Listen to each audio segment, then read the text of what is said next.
Ya, mari kita berdoa sebentar. Bapa kami di surga, kami sungguh-sungguh bersyukur bisa satu hati memuji Tuhan dan banyak kesaksian, banyak pujian, rasa syukur kami pada siang hari ini. Dan pada hari ini juga kami setia satu hati bersepakat untuk mendengar Tuhan. Kami membuka hati kami, membuka pikiran kami, membuka perasaan kami, membuka kehendak kami untuk bersedia mendengarkan. Dan kami minta supaya kami bisa memahami, supaya kami bisa menerapkan, dan suatu saat kami bisa melihat buah dari kebenaran yang kami dengar pada siang hari ini. Terima kasih di dalam nama Tuhan kami Yesus Kristus dengan kuasa darah salib. Amin. Shalom Bapak Ibu. Shalom. Luar biasa aja, jadi ingat saya orang GKJ. Lagu terakhir saya kayak pernah dengar gitu ya. Cuman saya sudah berapa puluh tahun nggak ke gereja Jawa gitu ya. Walaupun secara resmi masih terdaftar gitu ya, karena nggak pernah pindah. Pamit ya nggak pernah pindah ke gereja GKJ yang lain juga nggak pernah. Jadi saya baptisnya di GKJ. Sekarang pelayan saya malah di mayoritas di karismatik gitu ya. Karismatik, terus modal doanya juga karismatik. Cuman hari ini bang ingat saya ada kori, kata kori langsung ingat oke kan. Kori mengau gitu kan, kori yang terbuka. Ya, ya. Mari kita membuka Alkitab suci atau HP suci. Saya HP suci. Jadi kita akan merenungkan satu ayat saja, tapi ini berdampak kemana-mana. Ini matinya alamatnya nih. Ya, silakan membuka Yohanes 10 ayat 10. Jadi di ayat 10 ini, Yohanes 10 ayat 10 ini ada salah satu ayat ya, ada pertentangan gitu. Ada dua hal yang dibahas tetapi bertentangan. Ya, saya akan pelan-pelan membaca. Sudah semua ya, Yohanes 10 ayat 10. Tertulisnya begini: pencuri datang hanya untuk mencuri dan membunuh dan membinasakan. Dan ada tiga kata ya, mencuri, membunuh, membinasakan. Dan ini disambung ini dan semua. Kemudian anak kalimat kedua, kalau di sini ada ini apa ya, titik koma ya. Jadi anak kalimat kedua, aku datang supaya mereka mempunyai hidup dan mempunyainya dalam segala kelimpahan. Amin, haleluya. Jadi dalam satu ayat ini tuh menunjukkan sebenarnya ada yang namanya gaya bahasa atau cara menulis gitu. Jadi para penulis Ibrani atau Yahudi itu memang punya kebiasaan nulisnya begitu. Jadi dia ketika nulis kalimat itu biasanya itu paralel atau dua gagasan. Jadi dua gagasan dijadikan satu kalimat. Makanya seringkali, apalagi saya kan juga hobinya nerjemahin ya Pak Berlin, nerjemahin Alkitab. Jadi seringkali selalu ada kayak begini, titik dua, gitu, titik koma gitu. Karena memang dia harus memotong kalimat gitu. Dan ini kan sebenarnya dalam bahasa kita tuh agak aneh gitu ya. Jadi kalau tengah kalimat ada titik dua, titik koma itu dalam pelajaran bahasa kita itu kurang pas gitu ya, tidak sesuai. Kalau bahasanya guru-guru itu SPOK-nya gitu. Kayak begini, pencuri datang terus dan itu terlalu banyak dan. Makanya biasanya seringkali terjemahan itu di apa ya, kalau bahasanya dilamake biar enak dibaca. Baik, kita fokus ke meneliti ayat ya. Jadi di ayat ini tuh ada dua bahasan. Yang pertama adalah bahasan tentang pencuri. Jadi dia paralel tapi antitesis, berlawanan. Yang pertama adalah ide tentang pencuri. Kemudian yang kedua adalah ide tentang aku. Nah, aku ini siapa? Kalau di konteks ya ini Yesus gitu ya. Nah, kita semua tahu arti pencuri toh. Siapa yang nggak tahu? Pertanyaannya, Anda pelaku atau korban? Saya pernah ingat mencuri itu apa ya? Mencuri buku sekolah gitu. Lu nggak saya kembalikan SD gitu. Karena bukunya menarik gitu. Lama-lama lu aku saya SMA rata balik ya. Jadi buku perpus itu ya saya bawa pulang. Terus itu saya sebagai pelaku, kemudian sebagai korban itu maling apa ya, digedak pernah. Jadi saya anak sekolah digedaknya apa ya, dipalak ya. Jadi saya nunggu bis, tiba-tiba itu saya dideketi cowok gitu kan. Cuman saya kan sama teman agak jauh gitu kan. Saya pikir itu dia itu temennya teman saya gitu kan. Lah saya kan mendatangi kan, guyup gitu ya. Ternyata dia tuh gak bergerak. Jadi teman saya tuh diem gitu kan. Terus saya dekati, Pak. Ternyata tangannya yang mas-mas itu bawa pisau di perutnya dia gitu. Waduh, sial aku. Malah aku nyedak gitu. Jadi aku ikut dipalak. Harusnya saya nggak usah mendekat gitu kan. Ternyata saya dicuri, jadi uang saya dimintai. Saya lupa ngasih berapa. Anak jajannya zaman dulu kan berapa ribu gitu. Ya. Nah di sini tulisannya pencuri datang, mencuri, membunuh, membinasakan. Jadi mencuri, membunuh, membinasakan itu kalau misalnya kita lihat hukum Tuhan gitu ya, misalnya kayak jangan berzinah gitu ya, jangan membunuh. Membunuh itu kan mengambil nyawa, mencuri nyawa. Jadi harusnya dia berumur 60 tahun gitu kan, umur 34 dibunuh, berarti dia kehilangan berapa? 26 ya, 26 tahun hilang.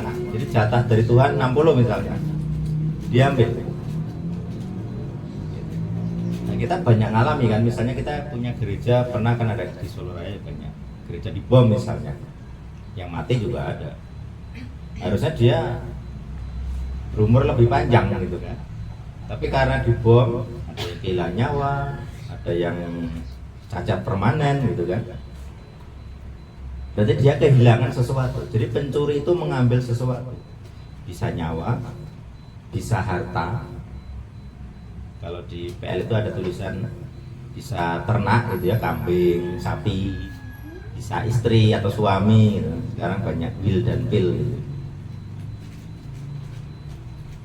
Jadi kalau disebut pencuri itu ada kata membunuh dan membinasakan. Jadi ternyata pencuri itu terkoneksi dannya itu dengan pembunuhan dan kebinasaan. Nah ini menarik. Jadi kalau orang mencuri, esensinya dia ya kayak pembunuh. Kalau dia pencuri, ya dia kayak pembinasa. Misalnya ada berita orang ngambil gaji dari ATM, bawa uang itu bawa motor, ya mungkin kurang bijaksana atau bagaimana. Tasnya itu ditaruh di bagasi aja, depan stang, di belakang stang. Terus jambret lewat, hilang. Gaji karyawan, ya puluhan juta kan pasti biasanya. Kalau satu karyawan UMR misalnya, kalau 5 karyawan ya 10 juta. Nah, dicuri. Gara-gara ada pencurian itu, satu perusahaan itu, satu usaha itu harus kelaparan gitu kan 1 bulan. Jadi ada yang diambil, ada yang dipindahkan. Nah, ini sama, karena urusan saya kan biasanya okultisme. Jadi kalau orang nyari sesuatu berkat yang bukan dari Tuhan, dia itu hanya mindah saja, tidak mendapat sesuatu aslinya. Jadi kalau dapat uang ya aslinya uang itu dari uang orang lain. Dari uang orang lain dipindah ke kantongmu, dari kantong dia pindah kantongmu. Dulu saya punya teman seperti itu persis, zaman SMA 1 kan. Jadi dia punya uang 5.000, kalau istilahnya uang. Kalau buat jajan kan disusui gitu ya, dikasih kembali. Tetapi ketika dia pergi, uang 5.000 selalu balik ke kantongnya. Jadi uang 5.000-nya utuh, dapat kembalian, dapat barang, dapat jajan. Dia mengambil. Artinya tiap kali pedagang masukin 5.000 ke laci, dia pergi tuh balik lagi ke dia. Enak banget itu ya. Dia nggak rugi apa-apa, nggak perlu kerja. Jadi Alan minta uang ke orang tua, dia nggak pernah minta. Entah dapatnya dari mana nggak tahu, tapi ceritanya begitu. Jadi yang lain nggak pernah punya uang, dia selalu punya 5.000 itu. Jadi kalau dijajak ya selalu kembali. Nah ini mengambil dari uang pedagang. Jadi dia diberkati. Artinya sebenarnya berkat itu berkat hutang, nggak berkat asli. Karena dia harus ngambil dari orang lain. Orang korupsi juga sama. Seandainya negara kita tuh nggak banyak korupsi, kita tuh makmur. Kita lihat negara-negara yang jarang korupsi kayak Eropa yang sudah maju gitu ya. Mereka jarang ada kasus-kasus ekonomi, itu jarang. Kalau di sini di Indonesia itu perceraian karena ekonomi itu banyak sekali. Jadi di mamah-mamah muda di pengadilan agama itu rata-rata perceraian karena ekonomi. Bukan karena kasih sayang, selingkuh itu jarang. Paling 20%, 80% ekonomi. Entah karena suaminya kurang ngasih nafkah, ya, atau suami istri lagi bermasalah. Tapi rata-rata ekonomi. Jadi Yesus di sini memperbandingkan dirinya dengan pencuri. Kalau orang lain pencuri, aku bukan kan. Jadi kalau pencuri itu kan hanya mengambil, gitu kan. Nah kalau dikontraskan atau diperbandingkan, dia di sini nulisnya, aku datang untuk atau supaya mereka mempunyai hidup. Jadi dia memberikan kehidupan dan mempunyai dalam segala kelimpahan. Ini pertanyaan kepada kita semua, masing-masing coba dijawab dalam hati saja. Kalau kita percaya Yesus, tentu kita punya hidup. Kalian masih hidup, berarti masih hidup gitu ya. Tetapi apakah berkelimpahan? Berkelimpahan kan banyak versi. Berkelimpahan duit, uang, berkelimpahan keturunan, ada kisah-kisah kesaksian tentang keturunan, berkelimpahan kesehatan. Saya kemarin baru bilang teman, umurnya 34, kanker apa ya kemarin? Kanker paru, tetapi stadium 4, jadi tambah kanker tulang. Tulangnya patah, jadi tulang ini apa? Paha patah, ropos. Jadi kankernya dari paru-paru kemudian nyebar ke seluruh tubuh, nyebar ke tulang, tulangnya sampai kepotong, hilang. Jadi saya tahunya itu tahun lalu ya, 2024 bulan Februari pertama kali saya tahu gitu. Katanya suaminya, ini yang cerita istrinya ya. Jadi sudah dia tiduran aja, terus gejala awal itu patah tulang. Jadi ketika jalan kok sakit, ternyata tulangnya patah. Tapi patahnya ini patah keropos, bukan patah kecelakaan. Jadi disambung logam apalah gitu. Nah, terus ternyata itu penyakitnya aslinya bukan tulang. Aslinya paru-paru. Jadi pertama kali dilihat tulangnya kayaknya ini kanker gitu kan. Tapi itu bukan induknya, kanker induknya bukan di tulang, tapi di paru. Jadi ketika diperiksa parunya ternyata ada benjolan di paru-paru. Berapa senti? Kecil. Tetapi dia sudah nyebar. Jadi ketahuannya, namanya ketahuan ya, sudah parah stadium 4 tadi. Jadi kalau stadium 4 itu biasanya taraf usianya tinggal setahun itu udah maksimal. Jadi tahun lalu saya juga berkata ke teman-teman saya ini, kalau kondisinya Februari 2024 seperti ini, tahun depan kita sudah nggak tahu lagi Mas Nanang ini masih ada atau enggak. Dan benar ini bulan apa ini berarti? Mei ya. Mei. Jadi usianya masih 34 tahun, anaknya masih 2 tahun paling, Batita ya. Jadi kehidupannya diambil, dirampas, dicuri. Oleh apa? Penyakit. Maka saya selalu merenungkan ayat ini ya, yang khususnya yang kedua ini. Karena Yesus itu kan mengkontraskan dirinya dengan pencuri. Kita punya banyak orang percaya yang dicuri. Mati, kecelakaan banyak. Kemarin saya ke NTT saudara, jadi ya mission trip begitu. Ketika saya pulang atau hampir-hampir pulang itu ada cerita. Jadi ada jemaat yang kecebur sungai. Jadi beliau itu termasuk apa ya, kalau di sini mungkin pembuka gereja lah gitu ya. Jadi salah satu jemaat mula-mula gitu ya, pembuka gereja. Kemudian entah bagaimana ceritanya dia kecebur sungai, meninggal. Kemudian ibu gembalanya cerita, ini memang mas tradisi orang timur gitu. Jadi mereka mabuk, terus iseng atau bagaimana, terus bikin ulah gitu. Nah bikin ulahnya ya bisa membunuh. Jadi si mbah ini, si kakek ini karena udah lansia, bisa saja diajak mabuk. Dan namanya orang mabuk kan jalan kan sudah mata udah nggak kelihatan gitu ya. Jatuh ke sungai. Dan di sana infrastruktur nggak kayak kita enak gitu ya. Dan kemarin di sana nyebrang sungai, mobil nyebrang sungai dan batu. Jadi jalannya ya off road gitu, batu-batu gitu dan air ya. Jadi kalau sopirnya nggak pinter udah ada. Dicuri. Caranya macam-macam. Tapi ternyata dicuri itu ada kaitan dengan membinasakan. Dia ya mati, membinasakan itu kan mati. Jadi dia ketika dicek itu tidak ada penganiayaan.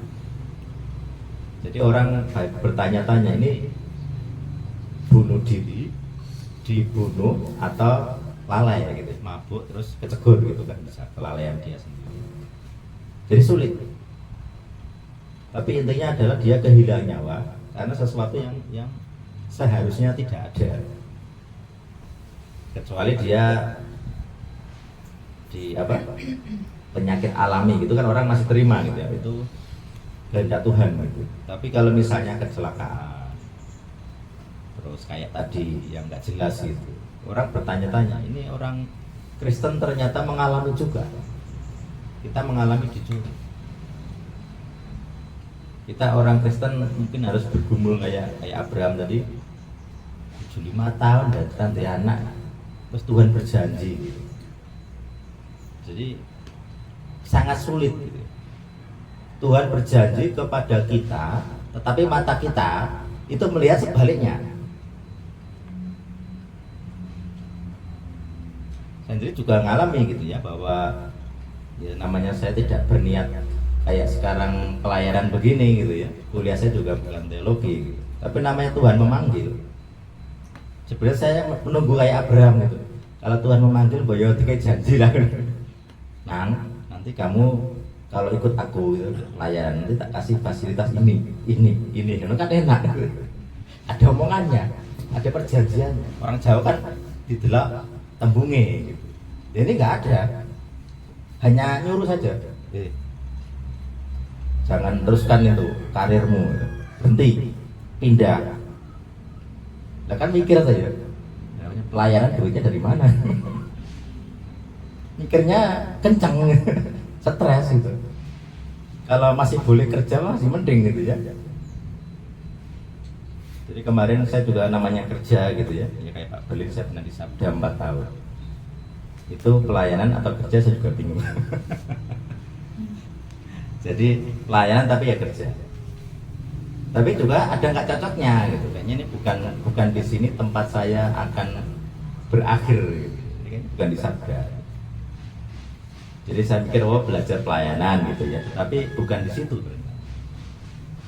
Harus bikin sendiri. Jadi saya tidak boleh di bawah bendera yang lain.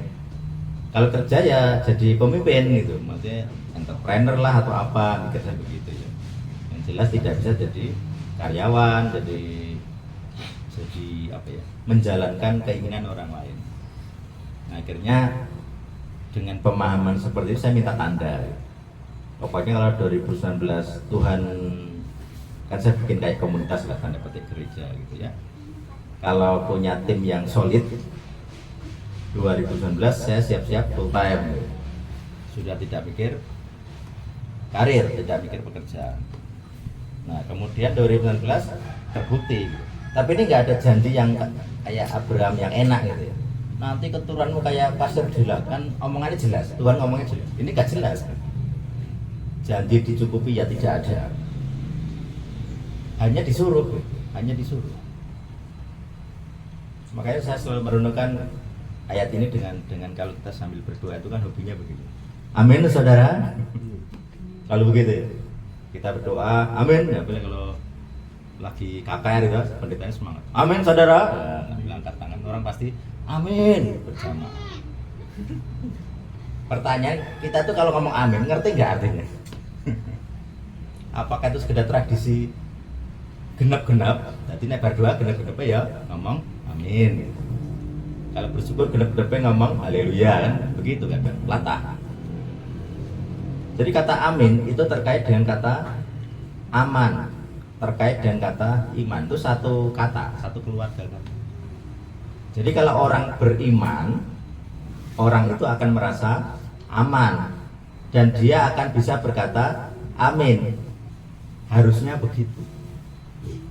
Tapi seberapa banyak orang yang ngomong amin di gereja, tapi pulang merasa nggak aman.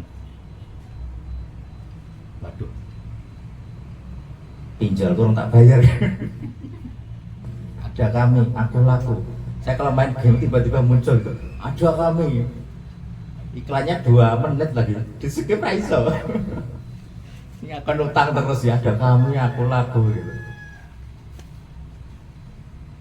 Jadi pertanyaan kita adalah, benarkah kita mengalami kelimpahan? Yesusnya memberi hidup dan hidup berkelimpahan. Lah kitanya, sudahkah kita menerima berkelimpahan? Saya dulu dari kecil tuh hobinya sakit. Ke dokter Hendro yang di Karanganyar itu, rutin lah ya, dokter anak kan. Itu absen sih, rutin sebulan, 2 bulan, sampai hafal. Kalau nggak ke dokter ya ke puskesmas. Guru BK-nya yang hafal. Bu anaknya guru izin baik. Izin bu, menang puskesmas. Wes hafal. Nggak pernah ditanya ya wes, no. Sakit-sakitan. Dan tahun ini saya baru tahu itu kena cacingan. Jadi saya ke dokter penyakit pencernaan, namanya udah dewasa ya. Saya juga bingung gitu. Jadi ada lendirnya gitu kan, sering diare, warnanya hitam, warnanya merah, kadang ada darah gitu kan. Terus tiba-tiba teman saya tuh ya lagi ketemuan, dia membeli obat cacing untuk anaknya, Kombanterin. Terus saya dipaksa minum, ngombe mas. Saya kan nggak mikir, masa aku cacingan gitu ya. Wetengnya orang jembling, terus kurus juga tidak gitu ya. Kalau gejalanya yang biasanya itu kan kulitnya kayak bentol gitu, katanya cacingan. Terus saya enggak gitu. Kemana-mana ya masih normal gitu kan. Ya sudah, karena sudah dikasih saya minum. Hari pertama nggak apa-apa. Hari kedua yang keluar itu hitam saudara. Hitamnya gelap, sama sekali gelap gulita. Enggak kuning, enggak coklat, enggak apa. Gelap hitam. Terus aku mikir, baru kali ini keluarnya hitam, beneran hitam. Jadi kayak ya gitu, kayak warna salon ini hitam, nggak coklat, wah ngeri. Jadi kayak lengket-lengket gitu hitam. Sejak itu sampai sekarang nggak pernah ada lagi itu yang lendir-lendir begitu. Biasanya itu disentri ya. Jadi kalau ada lendir kan disentri. Saya pikir disentri. Ke dokter ya itu dikasih obat antibiotik, tapi nggak pernah sembuh total. Nanti kumat lagi. Nah bagi saya itu berkat kelimpahan. Kenapa? Ya saya kemana-mana bepergian sidik-sidik mampir Indomaret gitu. Mampir pom bensin, itu mengganggu gitu. Walaupun toilet kan ada di mana-mana, tapi itu mengganggu gitu. Karena harus mikir, aduh mulas gitu kan, kerual gitu ya, melilit gitu. Jalan sambil jalan, kan nggak enak. Jadi selama belum ada 2 bulan ini gitu, saya periksa gitu, saya masih nunggu ini, masih ada gejala lagi enggak ya? Ternyata enggak. Dokter yang nggak pernah ngomong, saya juga bingung penyakitnya gitu ya. Ini salah diagnosa semua. Ternyata gara-gara cacing. Ngombe Kombanterin hilang penyakit saya. Tuhan nggak pernah ngomong juga, nang, gue cacingan ya, rata ngomong ya. Apa telinga saya ini budek gitu. Tapi janjinya kan berkelimpahan gitu. Nah kalau sakit-sakitan ya nggak berkelimpahan. Kalau udah mati ya sudah ketemu Tuhan. Tapi selama hidup kan kita harus berjuang untuk Tuhan, tapi juga kita menjalaninya kan harus kita memeriksa diri lah ya. Kamu hidup itu nyaman, bahagia atau tidak, atau menanggung kesedihan. Kalau Yesus menulis atau mengatakan aku datang untuk memberi hidup berkelimpahan, ya saya udah ngalami belum? Apakah ada sakit-sakitan terus? Apa ada stres? Stres itu macam-macam, bisa karena pendidikan, karena uang, karena anak, karena pasangan, karena tetangga, karena gereja atau Pak Pendeta ada, namanya orang curhat. Saya stres yang bawa pendeta saya. Ngerasanya pendetanya malah. Stresnya merga pendeta. Dulu saya juga pernah stres ya, namanya dipanggil Tuhan tidak sesuai harapan gitu ya. Tuhan menghendaki A, Bapak saya menghendaki B, saya menghendaki C gitu ya, rata cocok KB gitu. Bapak saya pengennya kamu harus punya karir ini, kamu harus jadi ini. Lah anak kan stres. Waduh abot men. Kowe kudu dadi dosen UNS ya bisa ngomongane ngono. Nah, pra stres bagi anak. Kok abot men kudu. Jadi kalau saya kerja, dia tuh nggak mendukung. Itu poiso nyambut gawe. Nggak mendukung karena apa? Nggak sesuai harapan. Jadi kalau saya punya karir yang tidak sesuai harapan orang tua, ya nggak senang orang tua itu. Dia menikmati, wah aku jadi guru PNS nyaman gitu kan, usia pensiun enak. Dia pengennya saya seperti itu. Baik. Saya tidak menyalahkan rencana bapak saya. Gitu. Bagi saya baik-baik saja, supaya saya enak gitu loh di masa tuanya. Nah, tapi kan Tuhan memanggil yang lain gitu. Saya menjelaskan juga bingung gitu. Karena bapak saya nggak terlalu religius. Beragama iya, tapi religius apa ya? Pengalamannya tidak banyak lah. Setahu saya cuma diajari berdoa saja, doa makan. Yang lain enggak. Kalau saya tanya kita, bingung juga dia mau menjelaskan, tak bingung. Akhirnya saya belajar sendiri. Kalau kita kembali ke ayat tadi, Yesus versus pencuri, kita merenung gitu. Saya ini tuh masuk kategori yang mana? Pencuri, pelaku, atau korban dicuri, atau saya sudah seperti Yesus ini. Kalau dia bilang aku datang memberi hidup berkelimpahan, ya saya sudah terima belum? Kalau saya belum berkelimpahan, pertanyaan, lah aku mati Yesus buat tuduh. Ya, itu pertanyaan saya. Ya. Aku menjalankan mandat Tuhan kok sakit-sakitan. Itu pertanyaan saya. Lah ternyata ya suatu ketika dijawab gitu. Jadi saya pernah periksa namanya tekanan darah. Jadi saya tuh sekarang tekanan darah saya itu 107. Rendah dibandingkan yang dulu-dulu. Dulu saya biasa 120 ke atas. Artinya jantung saya lebih sehat. Jadi kemampuan untuk mengantar darah itu lebih dengan tekanan lebih rendah. Dia sudah cukup ya. Dulu harus tinggi. Dan denyut jantungnya juga tinggi. Saya punya kakak yang petani, jadi dia sangat-sangat sehat. Denyut jantungnya 66. Saya 90-an. Artinya dia santai 66, 70, 60. Saya sudah 90. Jadi ketika aktivitas dia punya banyak tenaga sampai denyut 90, saya sudah ngos-ngosan. Karena sudah clocknya sudah tinggi, sudah 90 denyut per menit. Jadi saya lebih sehat. Kenapa saya lebih sehat? Karena sekarang saya lebih banyak keluar ruangan. Dulu ya duduk di rumah depan laptop gitu ya. Sekarang jarang, lebih banyak di luar ruangan gitu. Berkeliling gitu. Dampaknya saya lebih sehat secara jasmani. Bagi saya itu kelimpahan berkat kesehatan jasmani. Dulu kalau bepergian sering harus minum booster, kalau saya kayak vitamin gitu. Sekarang lebih jarang. Itu saya alami. Jadi ada perubahan. Jadi selama puluhan tahun kita hidup gitu. Ada yang 40 tahun, ada yang 60 tahun. Kita tuh progresnya bagaimana? Makin berlimpah atau makin berkurang? Dari sisi keuangan misalnya, dulu ketika saya muda umur 20 dengan saya usia 40, nanti usia 60, usia 90. Bagaimana kondisi keuangan kita? Apakah kalau kita bekerja ada penambahan?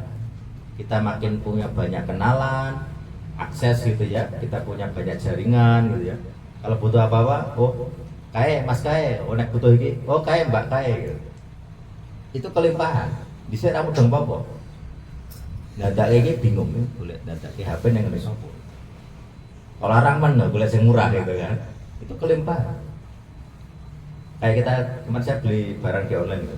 Barangnya sama persis untuk motor ya. Sama persis, mereknya gambarnya bodoh. Regane 135 dan 245. Lah aku jelas mikir sing luwih murah deh. Barangnya sama, gambarnya sama persis. Itu berarti kita punya kemampuan kelimpahan, bisa membedakan. Seharusnya saya membayar 245, saya hanya membayar 135. Itu kelimpahan.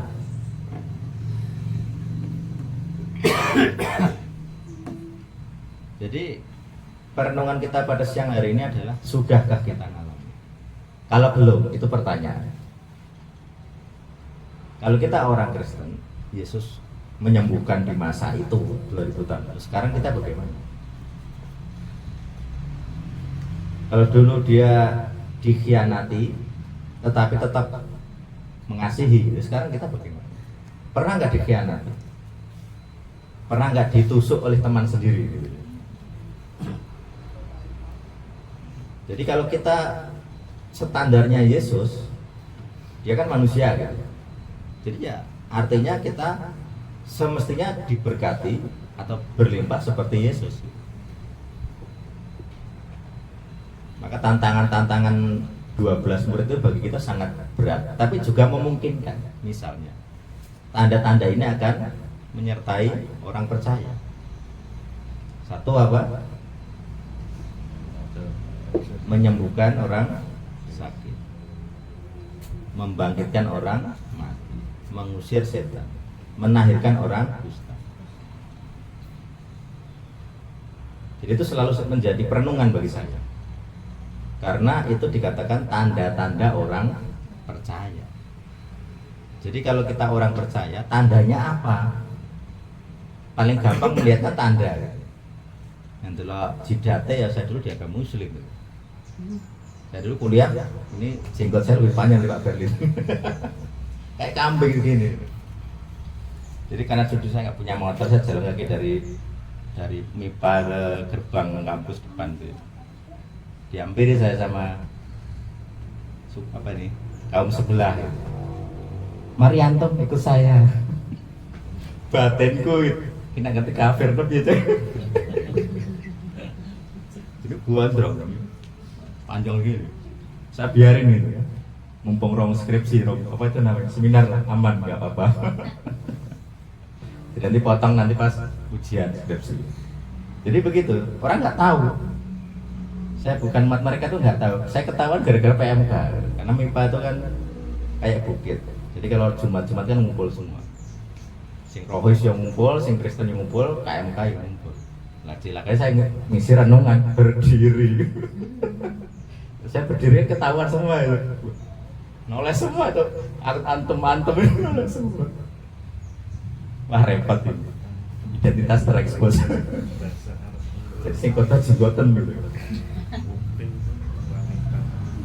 Tapi dari situ ya itu pengalaman-pengalaman. Jadi kelihatan dan bisa dibidik. Yesus kan begitu. Jadi rabi, jadi guru dan dibidik. Ajarannya dibidik. Ditandai, Pak ajarannya seperti itu. Saya pernah pengalaman dibidik itu SMA. Saya juga nggak merasa orang soleh. Tapi ternyata saya tuh ditandai satu teman. Dia ketika SMA kelas 1 itu kami satu kelas. Terus kelas 3 jadi satu kelas lagi. Suatu ketika entah peristiwa apa saya sudah lupa, tapi yang jelas saya ngomong begini. Refleks gitu. Asem gitu. Terus dia tuh komentar, nggak ada 5 menit. Loh, Nang, kok iso miso? Asem kok miso ya? Saya nggak kepikiran saya mengumpat gitu ya. Terus dia tuh menandai gitu. Aku yang nggak tahu kowe lho, kelas 1. Mikir tau miso. Kok sekarang miso? Kagetku seumur umur ngomong asam ya mungkin gak terdengar. Dia nggak tahu atau bagaimana. Tapi berarti saya ditandai. Dari kelas 1 saya ditandai. Secara nggak sadar diamati gitu, bayangkan. Tiba-tiba ada orang cerita selama ini bertahun-tahun dia mengamati kita. Mengamati saya, lambeku diamati gitu. Danang Rato Miso, jotanya selama 3 tahun Danang Rato Miso. Image itu hancur, image salah itu gara-gara aku ngomong asem gitu.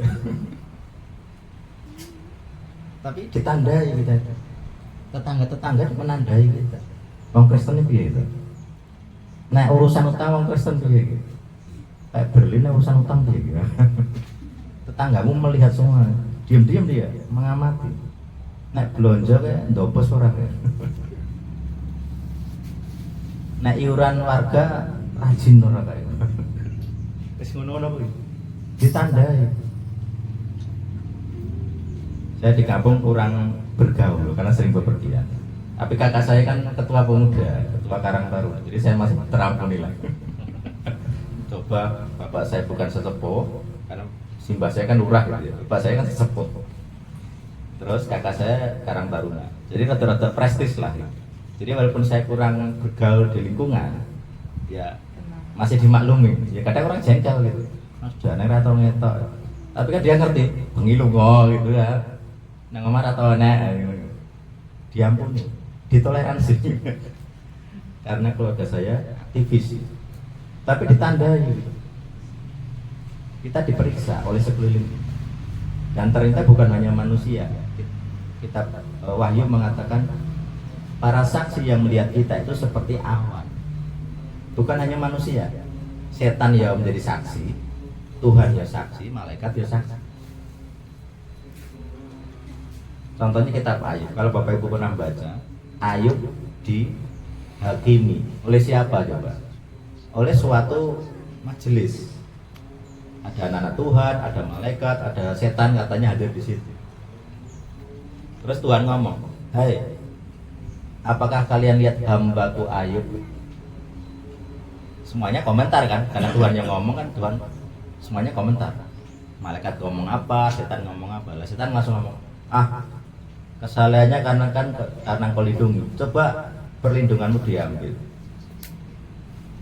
Nah cilokonnya Tuhan ngomong, oke gitu lah. Tuhan kayak ngomong, baiklah, nggak dibantah loh. Jadi kita setan, Tuhan, tuh Ayub tuh ambil perlindunganmu, nggak dibantah gitu loh.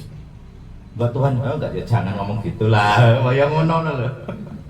Ternyata enggak, ya wes, dakwaanmu aku luluskan, sentuh hartanya, sentuh badannya, jangan nyawanya. Nyawanya tak saya oleh, dibunuh tidak boleh. Tapi kita lihat hartanya hilang, dirampok kan, dicuri oleh pasukan Aramaik jadi bangsa lain. Terus anak-anaknya mati. Kena bencana. Terus istrinya nih paling berat ya. Istrinya ikut mengumpat gitu. Mati ya mas. Iku repot sensoronan. Duit entek anakmu mati kabeh. Awakmu ya loro-loro dan kan kena barak gitu. Wis mati ya wae. Wis kamu ibadah terakhir terus mati saja. Berat. Aku bayangin ya susah menuju kayu. Dan Tuhan ketika Payurabilani gitu loh, maksudnya ya wes rapopo. Jadi ketika setan mendakwa kita, Tuhan tidak selalu berkata jangan, tidak selalu begitu. Ya oke. Ya oke. Tuntutanmu apa? Kalau Ayub tuntutannya ya anaknya mati. Mati semua itu berapa? 7 atau berapa? Hartanya hilang. Terus dia sakit. Jadi sepertinya ayat yang ini peristiwanya seperti Ayub itu. Jadi kalau kita orang Kristen ini kehilangan sesuatu, penyakit, kehilangan kesehatan ya, termasuk kehilangan nyawa, sepertinya gitu ya prosesnya kayak Ayub itu. Kita di atas sana itu dipantau gitu. Jadi ada yang komen, halo, ya Tuhan tuh loh, Pak Berlin tuh loh, buat di selah sidik ya, ngono. Dan Tuhan tidak selalu menjawab, yojo hambaku, nggak selalu begitu, nggak selalu begitu. Jadi tidak selalu Tuhan akan membela kita di depan. Pertanyaan kenapa diizinkan? Kenapa Abraham diizinkan nggak punya keturunan sampai? Lah aku sugih, bojoku ayu, ini ranti anak. Bos yang marisi duit Eliezer, hambaku, lapor stres. Orang kaya, istrinya cakep, tapi nanti anak. Sehingga nanti pewarisnya adalah bujangnya. Semua lelaki stres, bingung. Lemah berhektar-hektar, mesti pasrah ke sopo. Ini khusus Abraham. Nah kita apa? Beda-beda. Tetapi intinya kan sama.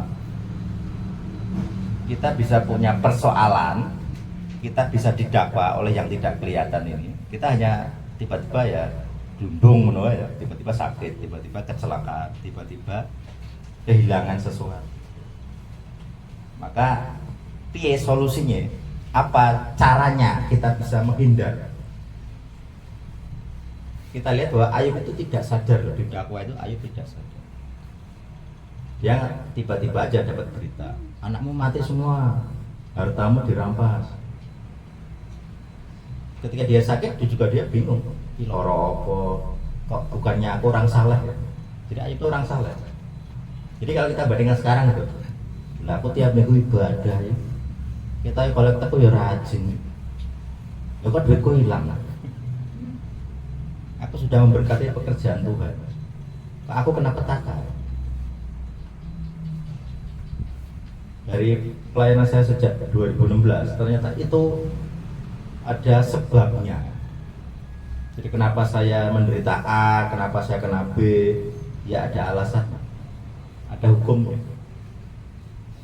Maka siang hari ini kita merenung hukum apa yang saya langgar. Kalau bukan saya tersangkanya, ya pasti saya mendapat efek samping dari dosa orang lain.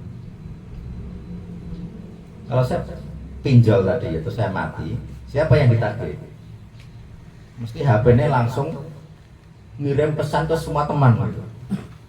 Ayo tolong beritahu dok, namanya Danang ini dia utang 5 juta.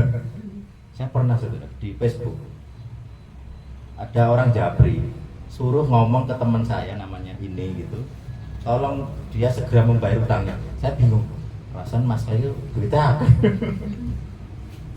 Ternyata terkait utang gitu, entah pinjal atau apa, saya bingung. Loh, kok Facebook saya bisa dijapri begitu? Berarti dia ketika bisa bayar, semua tanda petik ahli waris yang ada kontak dijapri semua.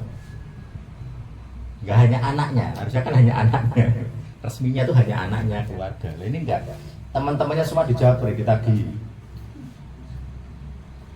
Jadi kalau kita punya hutang, dan ini istilah hutang dosa itu sangat kental. Kalau Bapak Ibu cari hutang dosa muncul banyak. Dosa itu dianggap hutang dan harus bayar. Siapa yang bayar? Ya puji Tuhan bukan kita, Yesus. Makanya Yesus itu harus manusia. Kenapa harus manusia? Yang bayar harus manusia. Dia tidak boleh malaikat. Dia harus manusia. Dia harus dibunuh supaya kita nggak jadi dibunuh. Dia harus mati supaya kita nggak mati. Jadi penebusan ini kayak pencurian tadi tapi berkebalikan. Kalau pencuri, kamu dapat uang, kamu ngambil dari uang orang lain. Kalau ditebus, kita mendapat, yang bayari juga orang lain. Penebusan kan begitu. Kayak orang di penjara, kamu ditebus, sudah keluar, dipotong sekian waktu tahanan. Caranya bagaimana? Yang bayar. Harus bayar. Siapa yang bayar? Ya orang lain, kita nggak mungkin bisa. Nah enaknya kita adalah kita sudah ada yang bayar. Amin. Semua percaya kalian dibayar Yesus? Jangan nggak percaya. Ya, demikian yang bisa saya sampaikan. Ini pertemuan kita. Mari kita berdoa.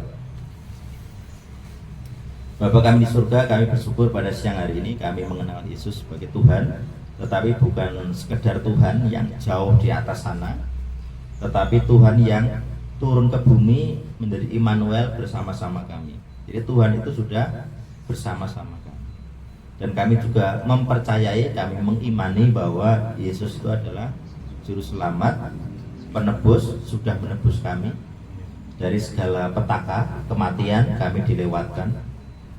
Kalau Paskah ini adalah kami dilewati dari petaka, seperti Israel dilewati dari tulah ke-10. Maka pada hari ini kami yang merayakan Paskah, kami yang mengimani bahwa kami sudah ditebus, kami sudah dilewati dari bencana, dari sakit penyakit, dari kebangkrutan, dari segala jenisnya kami sudah dilewati.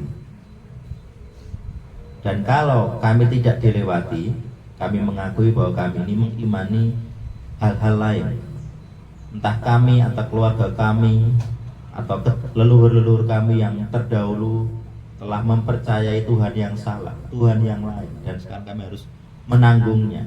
Kami mohon ampun. Pada siang hari kami berkomitmen percaya kepada Yesus, satu-satunya Juru Selamat, satu-satunya Tuhan. Kiranya Engkau mengampuni kesalahan-kesalahan masa lalu kami. Biarlah Roh Kudus yang menyingkapkan, yang memberitahu kami kesalahan kami, supaya kami berdamai dengan Tuhan, supaya kami tidak lagi terdakwa, kami tidak lagi harus menjalani hukuman. Biarlah kami mengalami proses pengudusan, penyucian, sehingga kami dilewati dari segala malapetaka, segala hukuman yang seharusnya kami alami. Sebab kami sudah punya darah salib yang sanggup menebus, sanggup membayar segala dosa kami, segala dakwaan, sehingga pada siang hari ini kami bisa mengimani hidup kami berkelimpahan seperti yang tertulis di Yohanes 10:10. Hidup kami berkelimpahan, kami mengimani, dan karena itu kami merasa aman. Apapun yang terjadi, kami merasa aman karena kami berkelimpahan. Dan dengan itu kami mempercayai, kami sanggup berkata amin dalam nama Yesus. Amin. Mari kita lanjutkan. Monggo Pak Belit.